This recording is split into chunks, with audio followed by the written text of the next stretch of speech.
截止到上一周，实习生们的多类型节目考核已经全部结束。踢馆实习生佳宁跟李雨佳是再次同台竞技，非常遗憾，佳宁没有踢馆成功，那已经提前离开了。那还有一位实习生是让我们非常揪心的子泰，因为圆桌访谈的表现其实非常好。对，所以子泰，我想跟你说，虽然你没有获得导师的分，但你获得了我们的灯。我觉得也是对你绝对的喜爱和肯定，但是还得提醒，因为依然是0积分，而考核已经过半，后面的课题不要再蛰伏了，强势出击，扶摇直上，一定要争取拿到终极面试的机会，祝你好运。当然，本周呢，实习生们将迎来新的课题，这个课题有2个特点，第一个特点是内容，它跟老百姓生活息息相关，不分年龄层，全部都爱看。第二，更重要的是，他们的作品会直接在上海电视台大屏真实播出。哦，虽然之前他们在直播当中也已经显露了自己的身形和声音，但是那是小屏直播，而这一次是电视端的大屏直播。真实的节目，真实上，大显身手的时刻了。所以各位凹粉们一定记得打开弹幕，体验花式弹幕互动，见证令人心动的 offer， 花落谁家？到底是什么挑战？第一段 VCR， 一起来看。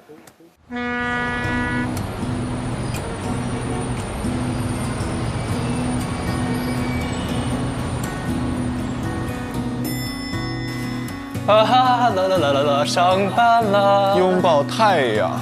咦，我们是最早到哎 Yes， 这预示了我们3个人即将获得第1名。谢谢，太好了，这个冠军之组来了。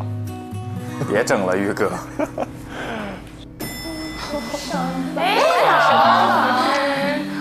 太有缘了，电梯偶遇。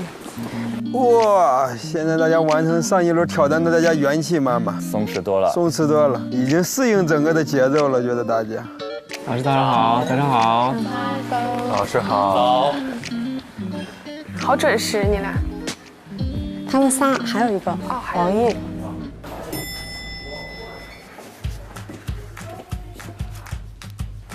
嗨，早上好。Hello， 早。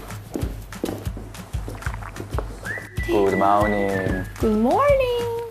今天很像陆家嘴穿搭呀，他们都这么说。呀。陆家嘴穿搭金融风。早上好，早上。你看起来休息得很好吗？你看起来好疲惫，你刚刚转过来那一瞬间。是我长得比较疲惫。不是。刚弱弱的那一声早。哟，巩俐来了。嗨，我是巩开，还巩俐呢，折煞我了。你是巩俐哩哩哩哩。好，你俩已经没救了，此刻。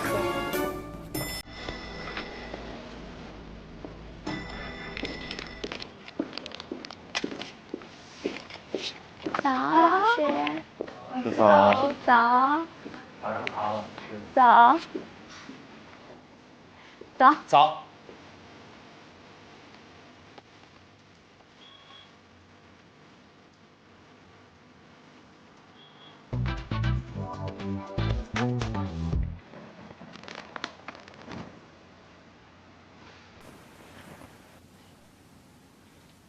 玉佳，你过来，我跟你说个事儿。拿个笔记本，我要给你布置个任务。我觉得你太瘦了，我希望你强壮一点。我给你布置个任务。你们现在有时间锻炼吗？有，回去是有时间的。那你做什么锻炼啊？我可能现在不太做锻炼。我觉得你可能需要就是让你长点肌肉。就倒也不是完全为了出镜，就是你这个状态，如果是再挺一点，就需要点背部肌肉。所以我大概想一套动作，有时间就多做几个循环，没有时间就是1个循环、2个循环。好，第一个是50个开合跳，开合跳知道对吧？对。OK， 好，深蹲15个，跪姿俯卧撑12个，平板30秒。接下来就是练背部的，2头翘，然后手是这样。对。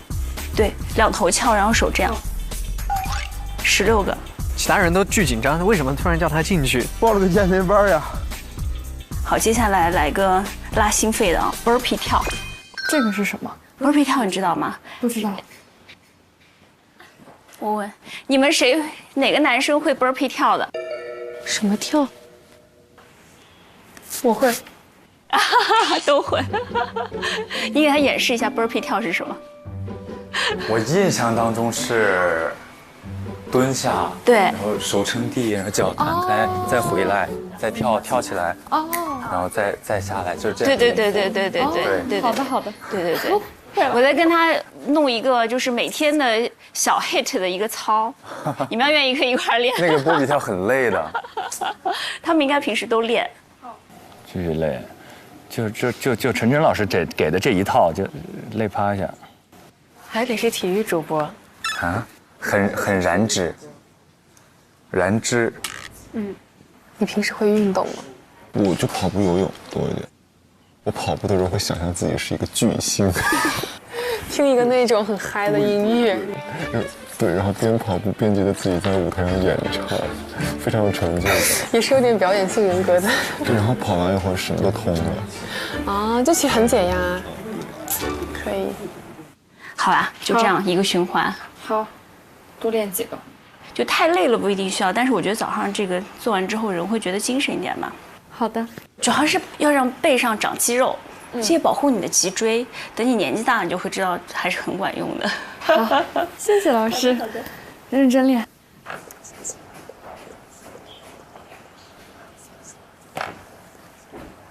你聊完了？我没聊，我老师让我练背、练肩。为啥突然让你练肩背？因为我驼背啊。啊，你没有驼背啊？我驼啊。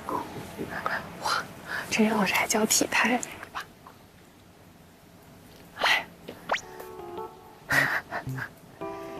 我列个电子计划表，你们将不会再看到我驼下去的样子。也不用这么紧绷吧。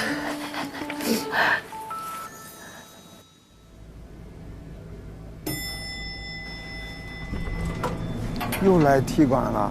不要吧 ，No way。Hello。Hello。哎 ，Hello， 傅雷，西哥来了吧？啊？谁呀？西哥来了吧？啊，我帮你看一下。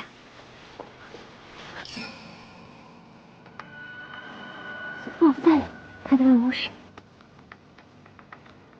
Hello， 早，西哥，来坐，门帮我关一边。我发现我每一次都是第一个看到的，我真是一个绝佳观景位。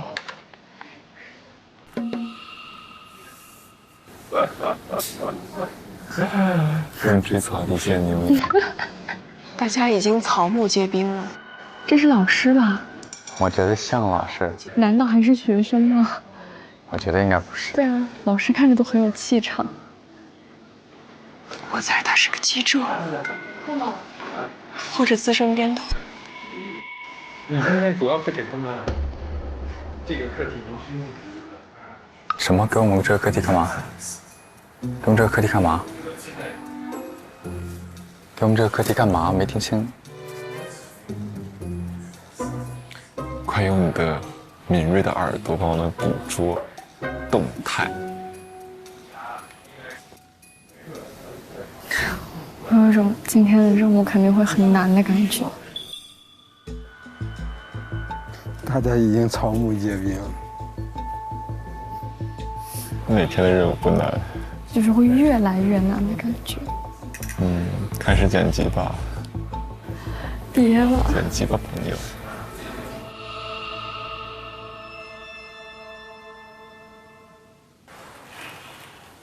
大会议室集合。哦，最害怕听见那几个字儿。好。你干嘛这个状态？没有啊，很开心。看见来新人了，你又紧张了是吗？我们集合吧，大会议室集合了。好，先集合。Hello， 白老师。啊，这是来踢馆的吗？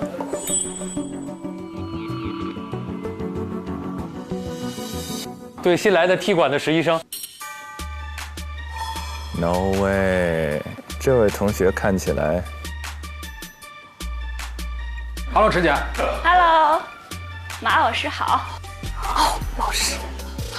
老师，听到老师2个字，心里如释重负是吧？放松了。我现在对那个大会议室有点 PTSD 了。他们真的会相信的。马跃龙长得年轻啊。对啊，他们是真的会相信的。叫马跃龙坐这儿吧。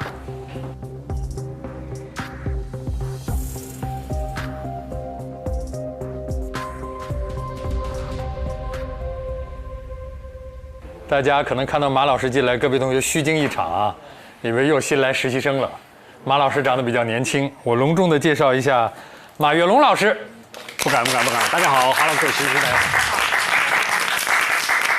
马老师是我们上海广播电视台融媒体中心通联新闻部的青年记者，那主要从事日常的民生新闻的拍摄、制作。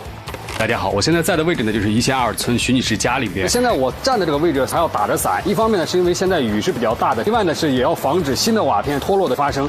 动手对吧？对，动手怎么了？不要后悔啊！后悔怎么了？我们是来解决问题的。怎么解决问题啊？什么问题啊？找我们干嘛？同时也担任我们新闻方节目的主持工作。大家好，我是马跃龙，在石湖门里向各位问好。马跃龙是获过2次上海新闻奖、3次上海广播电视奖，以及4次上海广播电视台典型类报道、重大主题类报道的1等奖，所以是现在我们讲的媒体融合的大环境下的全媒体的特种兵。哇！那今天马老师来呢，就是帮助大家来完成我们课题5的考核，关于民生新闻的采写制作。为什么要做民生新闻？刚刚马老师在我办公室也聊了，就是这个是真正希望大家能够深入到基层一线和社会生活当中的考察方式。前几次呢，我们有在演播室的访谈，有在演播室的新闻播报，还有我们到人工智能大会现场的连线，这些可能和真正的日常生活之间的接触还是少了一点。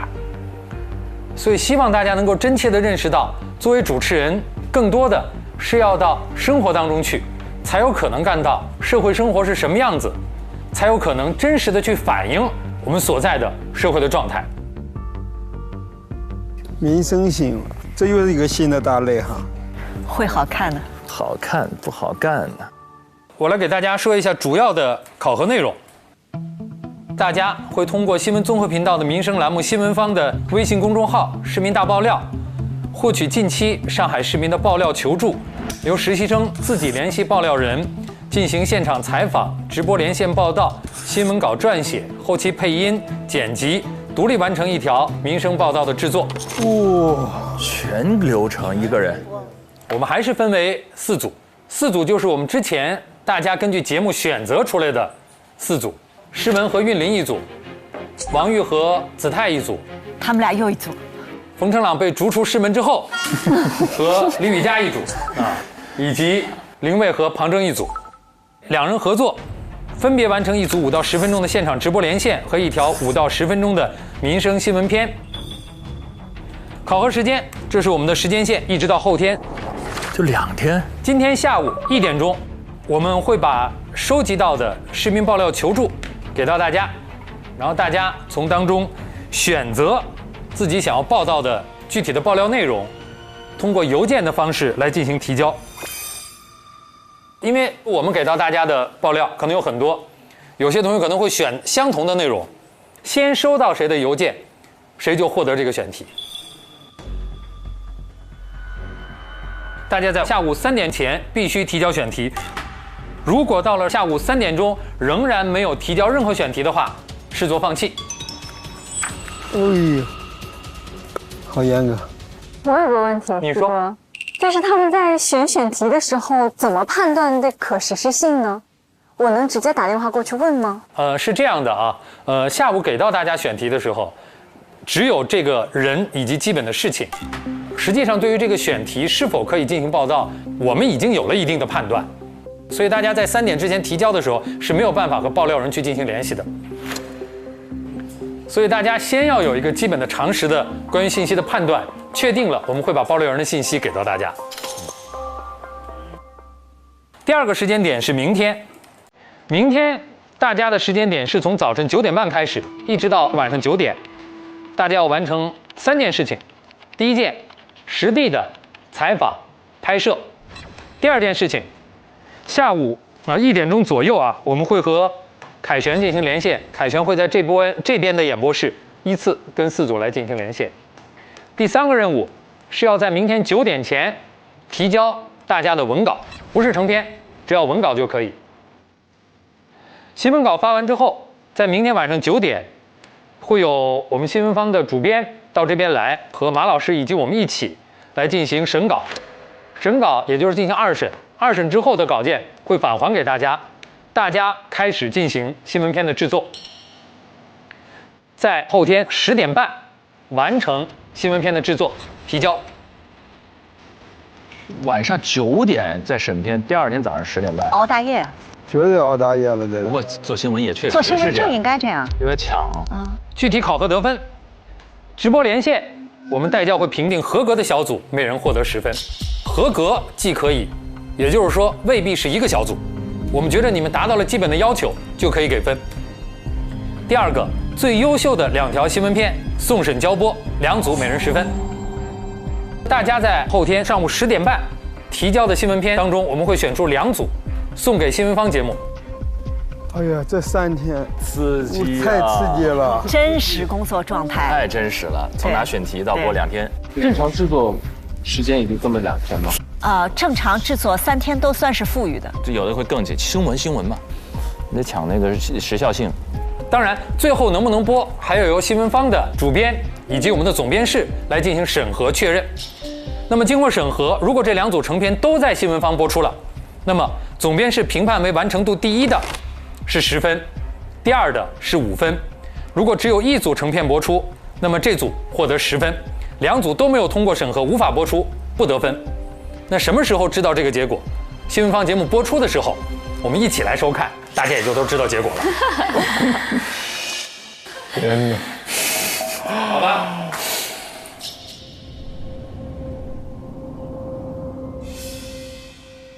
也就是说，最多的一组可能能得到30分，在这一轮，明白吗？哇！这关乎着你们所有人的荣耀，我们一定要争取播2条出来啊！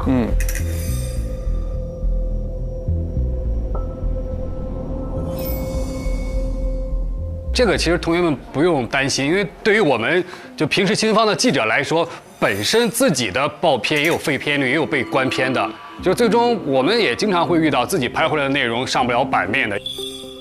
我们有实习生大概在里面做了2年多，没有一条新闻稿直接上版面的。但是我觉得并不是说我们片子没有上到电视，就否定了我们前期的做的这个调查的工作，以及我们在这点新闻当中的一个推动的一个作用。因为有的时候可能最终新闻片没有播出，是由于各种各样的原因，包括你的采访可能不到位，你的稿件撰写的逻辑有问题，包括事件可能发生了一些最新的变化，我们需要加进去。但是有的时候呢，你到了现场之后进行了采访，就某种程度上推动了问题的解决。对，一定是的。就每一次我们的发生，每一次我们到达现场的去推进这个事情，或者是带到这个信息，即便是没有播出，它也离最终解决这个问题又近了一步。好，没有什么问题了吧？没有了，我们请马老师来给我们讲课。不敢，诚惶诚恐。好。我个人也非常荣幸和各位实习生一起的分享和交流。我作为民生类新闻记者的，这是非常潦草的一点个人的心得和体会。其实我在的这个工作岗位呢，是我们上海电视台的民生节目的新闻方。新闻方它的这个阅读量，就全媒体的矩阵全年的浏览量是突破5亿的。哇妈呀！我们每个月的发片的量呢，是大概在3000篇左右。3000，每一天我们可以生产出7.1条的10万加的精品力作，这都是原创的。所以说，对于我们新方的这些民生类的记者来说，每一天都是奔走在魔都的大街小巷、市井里弄，为百姓去解决着各种各样的急难愁盼的问题。如果说以后再有人问我们实习生说在上海、在魔都，民生新闻看什么，你们可以告诉他，坊间冷暖，上海温度，欢迎走进新闻坊。我是新闻坊的记者马跃龙。就我们去拍民生类新闻呢，你们觉得最重要的是什么？接地气。接地气，还有吗？就是这个选题是老百姓关注的，然后经常发生的。你们两个说的这两个我都会考虑，还有吗？真实关切。对，还有吗？老师，之前我听过一句话，说好的新闻要想民之所想，急民之所急，解民之所忧。对，你说的太棒了，是这样的，这跟刚刚前面说的都一样。一会儿再有这样废话不用说了。我就喜欢这样的，我告诉你，就是做民生新闻的，这个大刀阔斧都是特接地气。还有吗？要看到问题，然后帮忙解决问题吧。对的，其实最重要的就是出来拍民生新闻是一定要出来，一定要到新闻的现场。即便是我们的画面非常的粗糙，非常的不稳，都没关系，先有再优，就保证有。可能大家对于这个民生类新闻稿件它的结构或者它的格式都不是很了解，对吧？这个呢是我在去年2、3月份当时拍的一个狂飙的大理店，我放给大家，大家也可以通过这样一个新闻片子它所介绍的内容来了解大概的新闻的一个成片后的一个格式。那么最近呢，家住嘉定区武威路的市民金先生呢，向我们提供了一条重要的线索，称他家楼下的门面房里边就隐藏着一家疑似非法改装、售卖超标电动车电池的商家。接到举报后呢，记者是马跃龙，围绕着这家商铺和他上下游的产业链展开了一番明察暗访。比如说刚刚主持人读的这个内容啊，说的这个内容啊，它叫导语，在你的成稿当中要有导语。这个导语呢，其实也是对于这件事情的一个提纲大概的一个脉络，它是什么原因，我们要把问号打在这里。接下来我们就要针对这个问号，我们要展开我们的调查。这里面就是我们的一些正文的内容，正文的新闻内容呢，就是我们自己所要写的正文的新闻稿件了。根据金先生的指引，记者搜到了这家名为名古里科技的抖音账号。为了取得店主的信任，记者以外卖小哥的身份，在其抖音账号私信留言，与店家取得了联系。拿到这个选题，我觉得可能需要暗访，可能会挖掘出更深的新闻要点。我是在抖音跟微信上跟你联系的嘛，我是跑外卖嘛，想弄个电动车还有电池，过来看。当时我拿到之后呢，我就在我的手机号当中起了一个号，起了个什么号呢？起了个外卖小哥的号。我是想让他对我产生一定的这个信任，对的，所以说这样的话呢，他才有可能会见你。齐老板见记者爽快地支付了车辆及电池费用后，便更加得意地吹嘘起了自身的硬实力。把电池配满，能跑600公里。我的乖！那得是啥电池啊？就是2组，我那个电池。2组，等于是2组60的。60120。它刚刚120安时的，我们也看到仓库里有很多，它可以给你上2组120安时的，就是480公里，它甚至有比120安时更高的，这个就是比较大的安全隐患。所以我们需要相关部门的专家进一步解读它。按照2018的这个电动车规范标准呢，国标的标准，这个电压是不能超过48伏，然后这个整个的电池容量啊，就是不能超过20安时。我现在装到60伏了，72伏了，那这个时候我们的电机没有配套上去，那这个时候你会造成使用过程中的一个泛热，一个过度的一个使用，同样会造成这个电池的一个灾害的发生吧。一套标准流程。我觉得我提醒大家一点啊，就是有的时候调查类的肯定是要化妆成某种身份去做一些事情去进行调查的，但是要有底线啊。对，一定要慎重。他化妆成外卖小哥去调查是可以的，他化妆成行政执法人去调查就是不行的，对，这是违法的。所以特别提醒你们这一点。对，就是暗访是非常态。对，暗访并不是说所有的东西一定要暗访，暗访一定不是一个常态化的东西。本身非正常拍摄，在学界和业界也有各种各样的讨论。所以暗访一定是觉得这件事情我通过其他的外围调查已经没有办法能够证实这个事件的真实性，而这个事件本身又涉及到公众利益的时候，才要用去暗访的手段，而不要所有的东西采访第一眼想的我就是上去暗访。暗访的确看起来好看，但绝对不是常规手段。显灵老师之前做民生新闻就多吗？我们其实每天的新闻当中都有一些板块是民生新闻的，对。但是我的脸到后来就没有办法去一线去做调查类新闻，都认识，没法暗访了。哎，我还有个问题啊，就是你不觉得刚才那个调查锂电池，就是你的名字、形象都出来了，就是万一碰到是作案团伙的话，这个是不是也会有危险呢？是的，因为你牵扯到的就是他的饭碗，他的家庭，因为他的生计。对于民生类新闻记者来说，一定要敢于担当，敢于发声亮剑。所以说我一直有这个信念，我觉得邪不压正。我们要让老百姓知道，还有这么一帮人在帮你们去争取着，在护着你们的周全。明显感觉到马老师是在一线选手。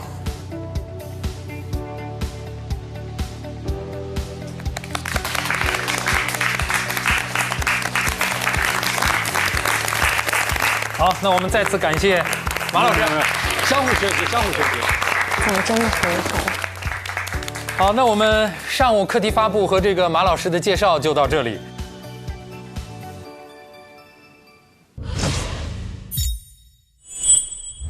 哎呀，民生新闻，马跃龙老师，就是子琪刚才就说他身上那个气场有点不同，你什么感觉？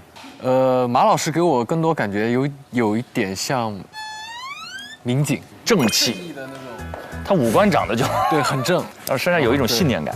对，而且说话什么很直接，废话少说，废话少说，这种废话就不要说了。快刀乱麻，快刀乱麻。各位平时看民生新闻看得多吗？小时候看得多。小时候，我们小时候可能我们小时候跟你们小时候不是一个时间段。我们小时候各个城市有那种都市报，然后有很多这样的新闻，看起来就特别，就能抓住人的眼球。子琪小时候是电视上看的比较多。对，因为我们看浙江卫视，看的是。类似于1818黄金眼，很火，在网上也火。当时是很好看的一个民生新闻类节目。是的，是的。哎，俊林，你们课上是不是有专门的相关的课程？我们有民生新闻的那个课，然后一般有播报啊，然后也会有自己做片子的时候，然后我也做过那个民生新闻的片子。你做什么？确实不容易，就是要去采访。自己写稿子，然后剪辑，就是一整套流程下来，真的很不容易啊。我印象最深刻的是有一次，刚好那天早上上完民生新闻课，我下午去到一个商场里边，然后我在一个卫生间里，跟卫生间的保洁人员在卫生间门口聊了20分钟，然后我挖掘到了很多他身上的故事。我其实很想以那个切口做一条民生新闻，然后可能在我们课上面，可能作为作业或者展示。但是他当时，拒绝了我录音，然后说算了，你就我们聊过之后就好了，然后你就不要再往后进行了。所以说当时我也说那好，那我也没有录音，然后我也就没有往下进行了。但是那一次给我的印象特别的深刻。其实对我的触动还是很大的。他刚才在说到卧底暗访的时候，我突然想起来，就是我们学校之前真实发生的一个情况。大3的实习生，就是武大新闻系，这个男孩也是我们辩论队的，很熟。他去实习，就被选中到富士康卧底。10年春，他卧底了28天，因为他的形象到整个民工的队伍里去毫无痕迹。然后写了一篇就是卧底富士康28天手记，然后他出来之后把新闻稿成文，南方周末就发了富士康的10几连条的新闻，就是他在卧底拿到了第一手资料。你看刚才这样的报道，民生新闻很多时候是集中在负面报道，负面报道其实所有涉及到要暗访的都涉及到结怨。想想这样的新闻，如果是每天刚才说的播那么多条，得得罪多少人呢？所以你刚才说为什么他身上有那种极强的信念感？因为没有这种信念感的人做不了这么长的时间。它能支撑他在日常生活当中，在那种黑暗里匍匐前行，而且播出来，他名字就出来了，脸也露了，是危险的。所以就看到这个的时候，我真的想到新闻不只是可能只有我们平时热搜上看到的娱乐新闻呐，或者等等，它背后有非常多真实的在生活中的民生新闻，这是要勇气的，所以真的非常不容易。看到马一龙，我心生敬意，真的不容易。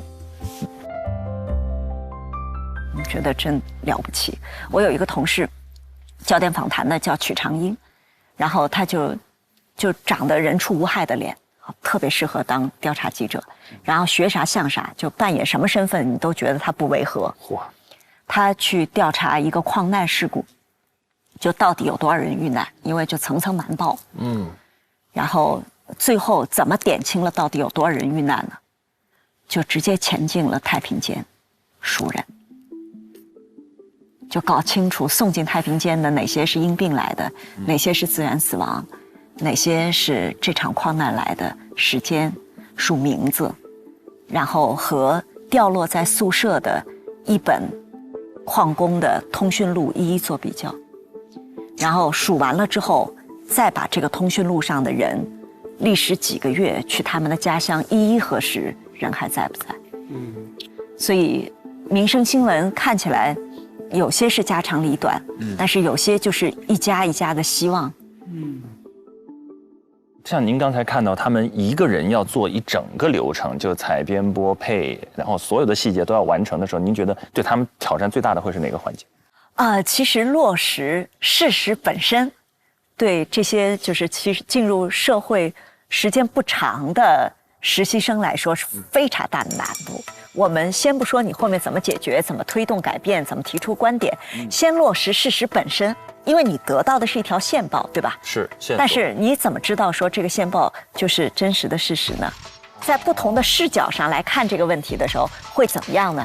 你记得有一个特别有意思的民生新闻，有一个医生在电梯里劝一个老大爷说：“你别抽烟。”电梯里不让抽烟，然后医生就出来了，然后老大爷就生气啊，就吵架生气，然后过了几十分钟之后，老大爷突然心梗就去世了。